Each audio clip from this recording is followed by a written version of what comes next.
Quand il n'est pas sur Tara, Colomban travaille à la station de biologie marine de Roscoff, l'une des plus vieilles d'Europe.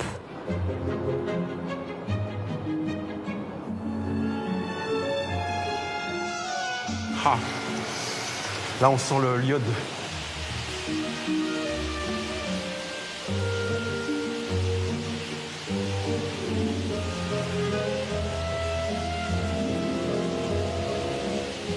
Regardez ces œufs comme elles sont marrantes. Elles sont très articulées.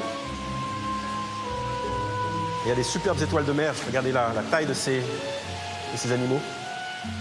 C'est magnifique, hein? Ça, c'est un animal. Mais c'est assez proche de nous, en fait. Ça, c'est proche de nous, ça. Ouais. Étonnamment. Le blob, ça s'appelle le blob. Wouhou. Et donc voilà le fameux bac aux requins. Il y a des bébés roussettes. Trop mignonnes. Le drame de Colomban, c'est que son plancton ne soit pas visible au commun des mortels, comme les requins ou les étoiles de mer. Le problème des microbes, c'est qu'ils n'ont pas d'yeux, ils n'ont pas de mimiques, donc on a du mal émotionnellement, voilà, à avoir une émotion pour des microbes. Mais tout le monde qu'on voit, et même sur Terre, en fait, dépend des microbes, en fait. Donc il y a beaucoup, beaucoup plus de biologie invisible qu'on ne voit pas, mais en fait, qui est un support de vie à ces organismes. Ce qu'on voit, en fait, c'est juste la pointe de l'iceberg de la vie. Tout cet écosystème-là qu'on voit et qu'on adore et qu'on aime tous, il repose en fait sur les épaules des nains que sont le plancton. Et donc même s'il n'a pas d'yeux, on peut l'aimer, je pense. Vous l'aimez en tout cas. Moi, je les adore. Et j'essaie de passer ça. Les microbes de Colomban ne vivent pas dans des aquariums.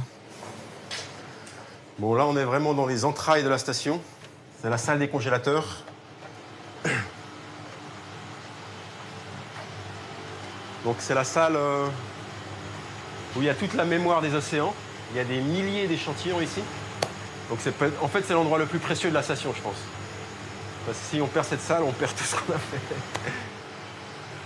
Dans ces grands frigos, tout le plancton récolté par Tara depuis 15 ans. Près de 100 000 échantillons. Une immense base de données génétiques, librement accessible aux chercheurs du monde entier. Dans chacun de ces échantillons, il y a un filtre. Et sur ce filtre, il y a à peu près une baignoire ou une piscine d'eau de mer qui est passée à travers ce filtre.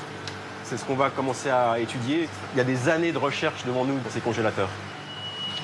Les recherches n'en sont encore qu'à leur début. Mais Colomban et l'équipe de Tara ont pourtant déjà eu l'honneur de faire la une de la revue Science, la plus prestigieuse revue scientifique du monde. Car dans tous ces petits organismes de l'océan, ils ont découvert 180 millions de gènes nouveaux, encore inconnus. Des gènes qui leur donnent des pouvoirs presque magiques. Ça, c'est une diatomée. Tout ce que vous voyez, cette structure-là, c'est fait en verre. Et donc, ils arrivent à faire ce verre à la température de l'eau de mer. Nous, pour faire du verre, on fait chauffer du sable à 1000 degrés. Eux, ils arrivent à faire des structures magnifiques à la température de l'eau de mer. On ne sait pas exactement comment ils le font, c'est assez miraculeux. Ça, c'est une petite cellule qui s'appelle un coccolithophore. Et vous voyez que ces petites plaques, en fait, là, probablement que l'ouverture ici, on ne sait pas encore exactement, mais ça permettrait d'empêcher l'UV de pénétrer dans la cellule. Donc, c'est en fait des protections, c'est des crèmes solaires pour cellules. Et ça a des applications énormes, parce que chacune de ces petites cellules a inventé des petites structures pour faire quelque chose d'extraordinaire. Donc c'est un laboratoire, c'est une caverne d'Ali Baba pour toutes sortes de technologies, de nanotechnologies. Il peut y avoir des applications en électronique, en optique, même en médecine. Par exemple, ça, c'est des dinoflagellés. Alors ces cellules-là peuvent être très toxiques, donc elles ont des propriétés chimiques très très intéressantes. Parfois, souvent, vous savez, c'est dans les produits toxiques qu'on va trouver aussi le médicament.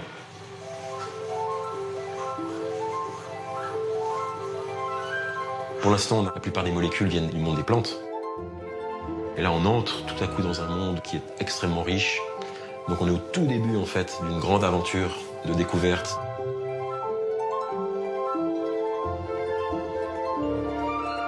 On est absolument certain, en fait, qu'on va découvrir des choses épatantes, qui vont aussi être utiles pour le bien-être des humains.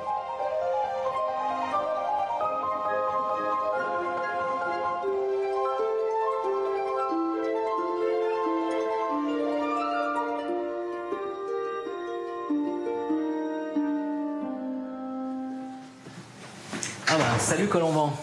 Eric, salut. Ça va ? Ouais. C'est Neptune. En personne. Éric Karsenty n'est pas vraiment un dieu, Quand tu penses que la cellule mais c'est déjà un immortel. qui fabrique ces énormes trucs. Il a été élu l'an dernier académicien des sciences pour ses découvertes majeures en biologie cellulaire et pour avoir supervisé toute la mission plancton de Tara. Donc ce serait peut-être une structure Pour protéger des qui UV. protège en fait des UV. C'est le plancton qui vous a réunis tous les deux ? Ah bah oui. La soupe primitive. Le chercheur estime qu'il faudra environ 50 ans avant de comprendre exactement le rôle de chaque organisme. Le problème étant qu'en 50 ans, l'homme risque fort d'avoir déjà fait beaucoup de dégâts. Un écosystème dépend d'un certain nombre d'espèces clés. Et si ces espèces clés disparaissent, il y a tout un écosystème qui peut s'effondrer. Ça peut arriver avec ce qu'on fait en ce moment, on ne sait pas. Hein, on peut relâcher des produits chimiques ou des choses qui vont affecter certains organismes clés. C'est pour ça que Tara Océan c'est si important, parce qu'on essaye de comprendre les interactions des organismes pour voir lesquels sont les plus importants, au centre de réseau d'interaction. Et parce que pour l'instant, on ne sait pas, peut-être qu'on est en train de détruire des organismes qui sont absolument clés, mais on n'en est même pas conscient. Il faut convaincre les gens de faire attention à cette diversité, justement, parce qu'elle a pris des milliards d'années à se fabriquer. Donc on peut pas se dire ça reviendra. Si on le détruit, c'est détruit. Hein.